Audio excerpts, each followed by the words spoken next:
Tak pandang dari gereja mana,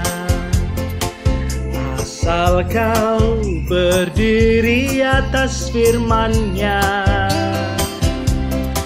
Kalau hatimu seperti hatiku, kaulah saudara dan saudariku. Tak pandang dari gereja mana, asal kau berdiri atas firman-Nya. Kalau hatimu seperti hatiku, kaulah saudara dan saudariku. Salam sahabat Yes, bagaimana kabar saudara-saudara hari ini? Saya berdoa, saya berharap saudara-saudara dalam berkat, dalam kasih, dan dalam sukacita Kristus Yesus. Nah, saudara-saudara tentu ingat dengan lagu ini bukan? Ketika dulu kita masih remaja atau kita masih pemuda, biasanya kita menyanyikan lagu ini. Lagu ini menjadi simbol kebersamaan. Lagu ini menjadi simbol persekutuan yang hangat. Unity atau kebersamaan. Meskipun secara realita, ya gereja-gereja Tuhan ada banyak denominasinya. Ada banyak sekali. Tetapi setiap kita di dalam Kristus Yesus adalah satu. Nah, karena itu sahabat-sahabat Yesus, ada cerita menarik dari Anthony de Mello tentang pertandingan sepak bola. Jadi singkat cerita, waktu itu Tuhan Yesus melihat sebuah pertandingan sepak bola. Pertandingan sepak bola itu dari kontingen gereja A dan juga kontingen gereja B. Nah, ketika melihat pertandingan sepak bola itu, apa yang terjadi?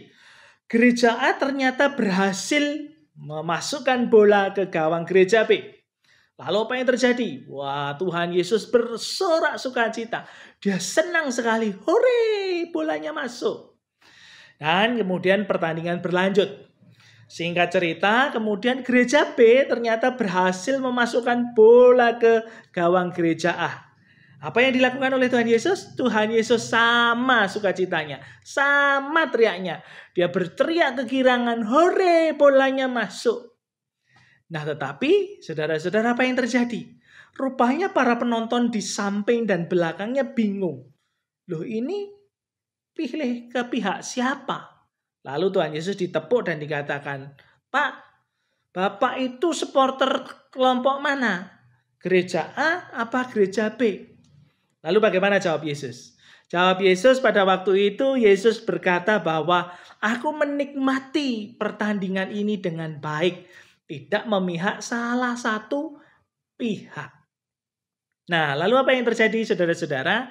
Di akhir pertandingan, lalu para murid-murid Yesus mengatakan bahwa biasanya orang jadi salah satu supporter kontingen A atau kontingen B, yang kebetulan itu adalah gereja A dan gereja B.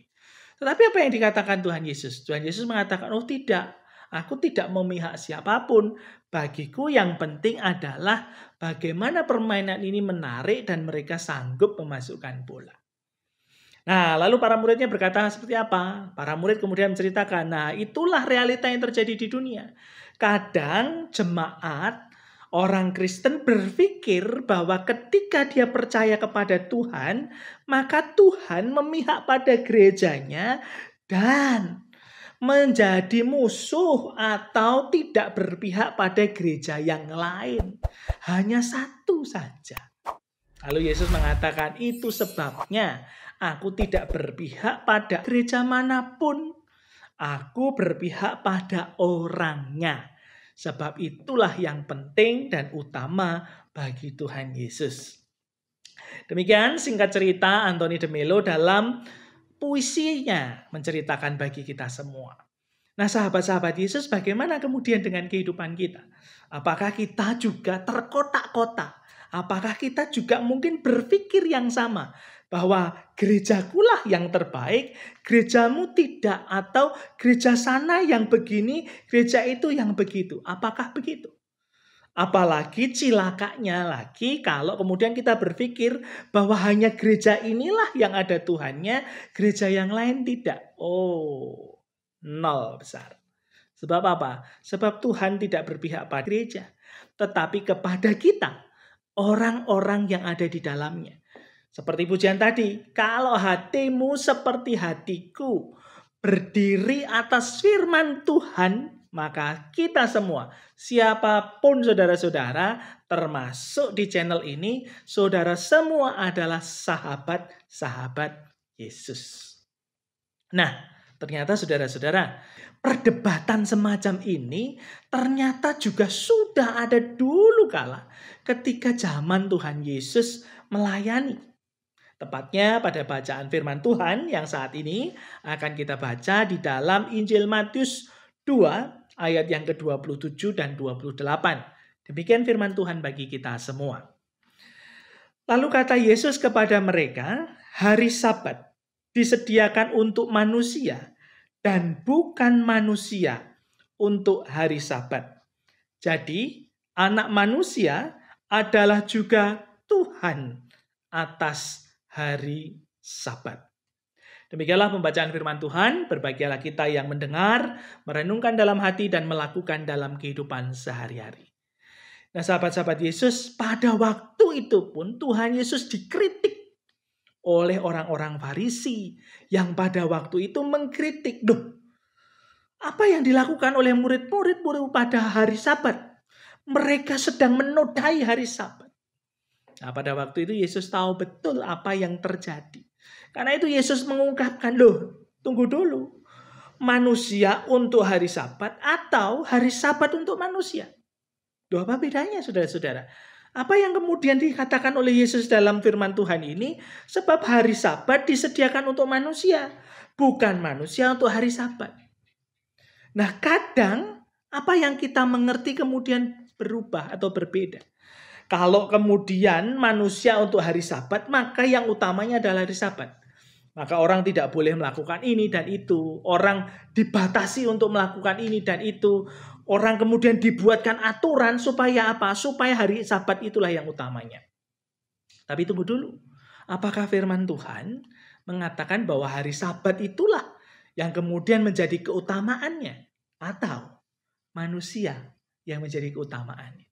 Sebab itu Tuhan Yesus mengatakan hari Sabat diadakan untuk manusia. Sebagaimana kita mengingat ketika kejadian yang pertama. Tuhan Allah menciptakan segala sesuatunya. Kemudian pada hari yang ketujuh Tuhan memberkatinya. Dan itulah yang disebut sebagai hari Sabat. Artinya hari Sabat itu ada untuk apa? Menjadi berkat bagi manusia, buat saudara dan saya. Ketika hari Sabat itu datang, maka itu menjadi hari di mana apa? Kita bisa berjumpa, kita bisa bertemu, kita bisa berelasi, kita bisa memuji Tuhan dalam ibadah kepadanya. Bukan sebaliknya, kemudian ketika Sabat, aturannya ini dan itu. Nah, karena itu sahabat-sahabat Yesus dimanapun saudara berada, bagaimana juga dengan kehidupan kerohanian kita? Bagaimana dengan kehidupan bergereja kita? Jangan-jangan kita juga dikotak-kotakkan. Apakah gereja bagi manusia atau manusia bagi gereja? Jangan sampai keliru. Sebab ketika kita dibatasi manusia bagi gereja, artinya gerejalah yang kemudian menjadi keutamaan. Maka itu nggak boleh ke gereja sana, nggak boleh ke gereja situ. Apalagi mungkin kita mendengar, jangan pakai alat itu alatnya gereja A. Itu alatnya gereja B. Kita gereja C pakainya alat ini dan itu. Apakah kemudian kita berpandangan fanatis dan justru sangat sempit? Karena itu hari ini Tuhan Yesus ingetin buat saudara dan saya sebagai sahabat-sahabat Yesus. Mana yang paling utama? Tuhan ada, Tuhan hadir, keselamatan diberikan buat saudara dan saya. Adapun sekarang saat ini saudara bergabung bersama dengan gereja-gereja, denominasi-denominasi tertentu, silahkan. Itu menjadi refleksi saudara. Menjadi cara saudara untuk saudara bisa bertemu, berjumpa, dan berelasi dengan Tuhan. Tapi jangan sampai salah. Kemudian kita berpikir gereja ini yang benar, gereja yang lain salah. Karena itu saudara-saudara, mari Sabat itu disediakan untuk manusia seperti juga Tuhan hadir di gereja bagi siapa? Bagi setiap kita orang percaya. Sehingga melalui gereja manapun, gereja apapun, saudara bertumbuh kepada siapa? Tidak kepada gereja, tetapi saudara bertumbuh beriman di dalam Kristus Yesus. Karena itu, sahabat-sahabat Yesus dimanapun saudara berada, mari bersama kita berdoa. Tuhan Yesus, kami bersyukur untuk cinta kasih-Mu, kami bersyukur untuk firman-Mu saat ini ya Bapa. Bapa, sungguh kami bersyukur ketika gereja-gereja Tuhan terdiri dari berbagai denominasi, bermacam-macam ajaran yang ada. Tetapi itu semua Tuhan membuat kami, menolong kami sebenarnya untuk semakin dekat kepada Tuhan, untuk semakin mengenal Kristus Yesus, untuk semakin menyembah, memuji hanya di dalam satu nama, yaitu Tuhan Yesus Kristus.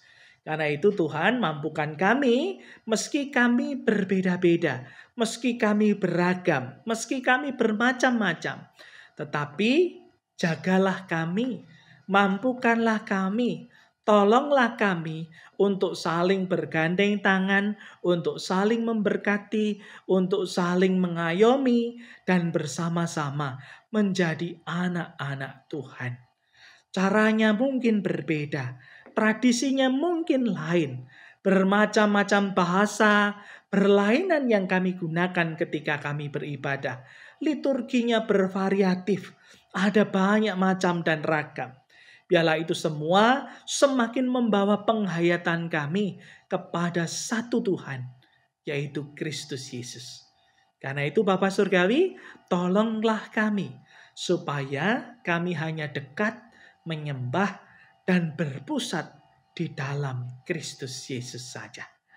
Di dalam karya dan kasih Tuhan Yesus, kami bersyukur, kami berdoa. Amin. Nah, karena itu sahabat-sahabat Yesus dimanapun saudara berada, mari kita mengalami sukacita. Sebab apa? Kita bermacam-macam, kita beragam, kita berbeda-beda. Ya, tapi ingat, kita satu Tuhan. Tuhan kita adalah Tuhan Yesus Kristus. Seperti pujian tadi, selama kita berdiri pada firman-Nya dan hatimu sama seperti hatiku, maka engkaulah sahabat dan saudaraku.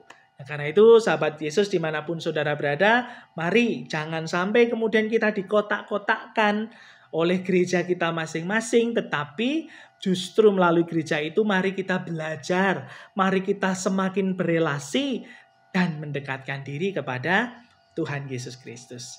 Karena itu tetap semangat, tetap hidup dalam kasih dan sukacita, dan ingatlah Tuhan Yesus memberkati saudara-saudara.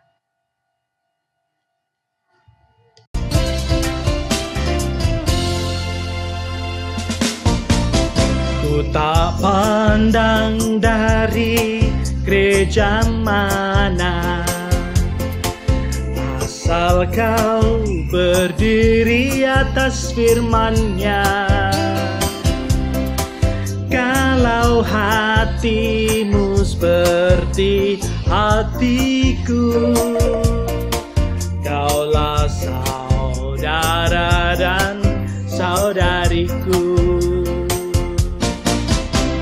Tak pandang dari gereja mana, asal kau berdiri atas firman-Nya. Kalau hatimu seperti hati